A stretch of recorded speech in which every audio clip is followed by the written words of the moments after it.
everyone. This is Joe from What I'm Playing Now, and we are back at Origins 2018. I have Adam Loper for GameFor. They have an app that's been out since December. Yeah, came out just before Christmas. And it is on Android and iOS. Yep. And tell us about this app, because when I was looking through the catalog, I was like, I'd like to talk to these guys, because this app sounds really interesting. Yeah, so basically what we did, we're a small company and we make apps for a living for clients and things like that, but we're all tabletop gamers. And we knew that there needed to be something. There needed to be something to help players find each other, find stores, find events, find groups, and things like that.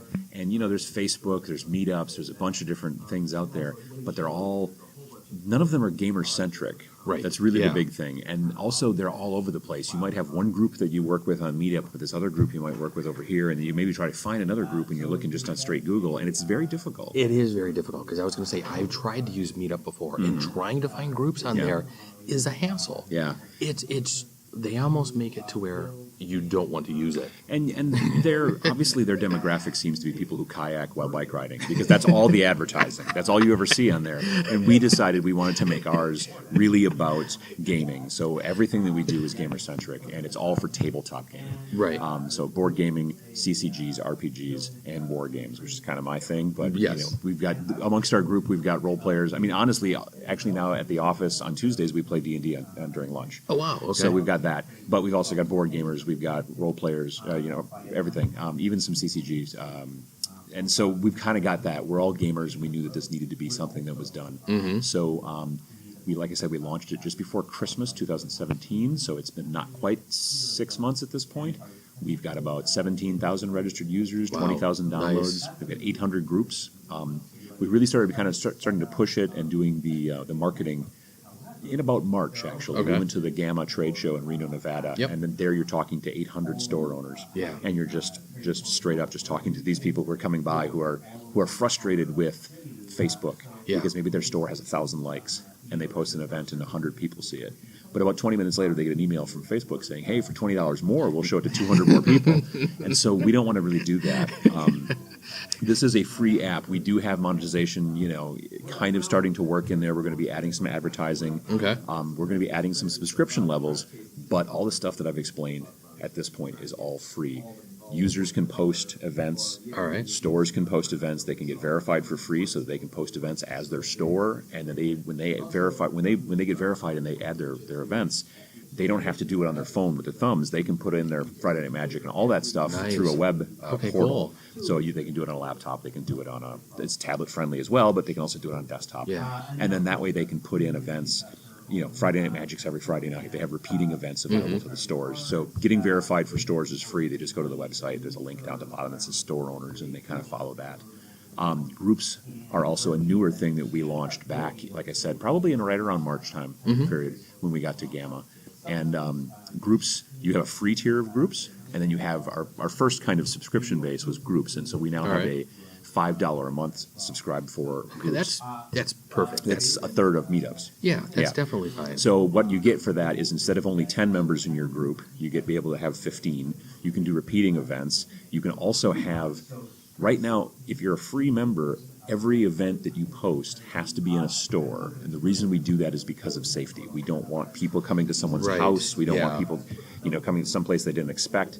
I would not have thought of that. Yeah, no, we've been very concerned about that. So we did that. Yeah, I wouldn't have thought about that. But with groups, if you're a subscriber group, you can put you can request basically a custom verified public location, because we got a lot of feedback from groups that said, we play in the church basement, we play at the library, we play at Applebee's, or whatever. Yeah, there's a lot of different library groups in exactly, especially in board gaming. Right. So what happens is that if they're a subscriber group, they can post the address in the thing, into the app, and say, we would like to have this verified. We'll look at it in Google, make sure that the address is right, and it's actually the place that it says it is, and then okay it. And then anytime that they post an event going forward, they can choose any game store, plus also they can choose their library, link or whatever is in there. And then they can kind of go from there. And the upside, the real big benefit for gaming groups is that if they're a subscriber group, when they post a public event, a public group event, it will show up in the normal list of all the different, gaming events going on in your area, the store ones and all that kind of stuff. If you're a free gaming group, then people have to actually go to the group page to see the event. It's not published widely, and that's one of the other big benefits. So for being a subscriber, we have a store listing in there that is 6,200 plus stores worldwide. That's very good as well. So any place that you travel, you can easily just say, I'm in Columbus, and you can pull it up and find out where the closest store is, which, as it turns out, is here in the building. Did you find it? It's called Comics and Heroes, I think, or something. Games and Heroes. Yes, or, there is one. We actually went there last year when we were here. It shows up on the app when I keep showing it to people in the booth. And we were talking about that back at your booth before we actually got over here. You know, it's in some of the Facebook groups that I belong to, and for board game stuff.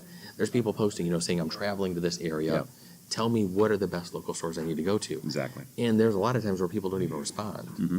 I mean, so it's something like that is definitely beneficial. Now, how long did it take you guys to develop this app? How long did you guys have this in development from the time somebody came up with this idea? The idea came up in, I want to say, probably it was in maybe the fall of 2015. It was actually before I started working with the company. Okay. And so the concept came up there. I started working with the company in July of 2016.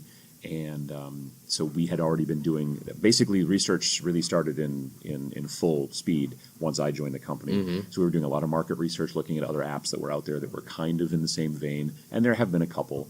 Most of them have all completely, they've really worked on the concept of like, here's a bunch of gamers who live near you, why don't you make some friends? Okay. Which for gamers doesn't exactly work. You know what I mean? Because a lot of us are frankly kind of introverted. Right. So if you say, look, Yes. there's going to be a game happening here, and it's a game you're interested in, you're likely to go. Mm-hmm. But if you're just like, why don't you ask some people to play some games, that's less likely to happen. Yeah, definitely. So yeah, that was the situation. We did a lot of research on that kind of stuff and figured things out. Development, actual programming started, I want to say, probably just around Christmas 2016. Okay. And then we worked on it over the course of the year, in amongst the normal day-to-day stuff that we're doing to keep the lights on. Because this has been completely self-funded. There's no Kickstarter. There's no, venture capital or anything. So we've been doing it all by that. And to get to this point. So, yeah. And then, like I said, we launched in just a couple days before Christmas 2017. I can't believe you guys weren't, I don't know if you guys looked for any or not, but I was like, I can't believe you guys wouldn't find some venture capitalism. Since we've launched, we've had some people reach out and say some things, but it's not exactly what we've been. We haven't. There's been some talk, but it's been we want to stay. We think we've got a good thing here, and we think that we want to. The trick is that like if a publishing company did this, they wouldn't be neutral. So you would think then that and since we're a neutral party, we're not. We don't have our own games that we produce and things like that. It's kind of a middle thing, and so we can kind of try to work with everybody and not give preferential treatment to any one thing or that or anything along those lines. Yeah. So you're not going to be able to let anybody buy you out. Yeah. The one drawback to doing this. Well, basically what we want to be able to accomplish for ourselves for the company is hopefully we'd end up not doing the normal day stuff anymore. We end up just working on GameFor, so there's no more of the other stuff. I mean, it's not honestly. This has actually also brought us some business from within the gaming industry. Oh, really? So we've been doing some web projects with some different things, and we've been working on a couple of things that we're under NDA on. But it's partially from them seeing us at events and talking about this, and then we tell them, oh yeah, well, we're a company, we do this. We're not just a bunch of gamers who tried to figure this out. We're a company that does this for a living, but we're also gamers. And then they're like, oh, do you do other products? And we're like, yeah. And then so it kind of goes that direction. But it's also partially from my contacts with my YouTube channel and things like that. And it's been, so that's also, I know a lot of people in the industry because of that. And so some of it's come from there as well. Now, you had mentioned the subscription model. Besides the groups, can you mention any of the other stuff that you're going to be doing? Yeah, so there will be a store subscription level coming eventually. And like I said, right now stores can verify for free, and they always will be able to. They'll be able to post their events and all that kind of stuff. We're going to be having basically any of the subscription models will always be added features. Okay, so as a store, if you're paying a subscription, which currently we're guessing is going to be about $10 a month, maybe $100 a year, so you get like 2 months free if you do it annually. The idea is that when you're looking through the list, and I don't have the phone on, it's in my pocket, but when you're looking through the list and you're looking at the different events, stores that are verified have a little thing that say event hosted by such and such store. Okay. If you're a subscriber store, that will stand out even more. So it's kind of an extra little thing like that. We're also going to have analytics. So you'll be able to go into the store portal and say, I want to know how many GameFor users there are within 100 miles of my store. Okay, there's 312. Cool. Of the four genres, what's the most popular based off of their filters they've got turned on or off. Really, RPGs. I did not know that. I should buy more RPG books, that kind of stuff. We want to be able to extend out how far that they can do the repeating events. Like right now, the repeating events only go up for 3 months because we can't just fill the database with an infinite number of repeating events. But they'll be able to go for 6 months. And there's other features that they'll get as a benefit. We're still tweaking that. There will also be a subscription model for users down the road, too. It will give users added benefits over what they already currently have for free. And also it will help support the app, obviously, and all that jazz. And we're going to probably have some badging and some stuff like that available. Yep, you always got to throw in the little things that people like, especially with their phone apps. Oh, absolutely. So, yeah, all those kind of things are coming. We couldn't, you know, and you know this from building software. Yes. You can't launch with all the features. You never do. No, so you have start to off small and then build on it. Exactly. You have to iterate. And the thing is, too, is that we had a whole big list of all the different things we wanted to do.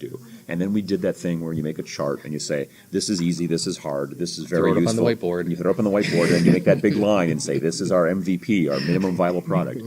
Well, all those other ones that were outside that line, some of those are things that we're going to keep going towards. And then other ones, we're hearing other things from the community. As we've actually taken out in the community, people have come back and said, we really want this and we really want that. And we're like, oh, we hadn't thought of that. So we're definitely taking feedback. I mean, in the app, if you go to settings and preferences, there's a tab that says, I think it's called feedback or support or something like that. It's not in front of my face.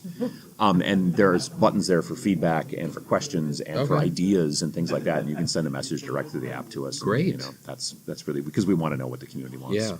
That sounds awesome. Yeah. And we said it's available for iOS, Android, Yep. and you can also use it on your PC.